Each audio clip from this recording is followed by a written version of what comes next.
Hi friends, welcome to DNS channel. இன்றைக்கி நம்ம சேனலில் என்ன பார்க்க போகிறோன்னா, ஈவினிங் ஸ்நாக்காக நான் ட்ரை பண்ண ராகி அடை தான் பார்க்க போகிறோம்.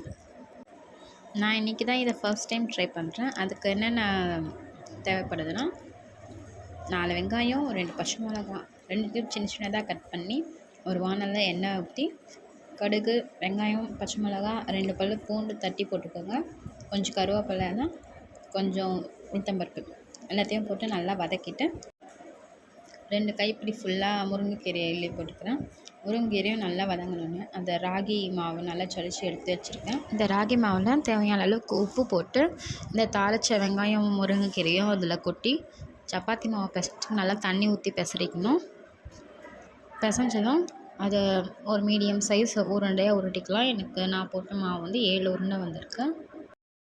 இந்த உருண்டை எல்லாத்தையும் தோசைக்கல் சூடு பண்ணி அதில் போட்டு நல்லா தட்டி எடுத்து 2 பக்கமும் திருப்பி போட்டு வேக வச்சு ரொம்ப டேஸ்டான ஹெல்த்தான ராகி மாவு அடை ரெடி.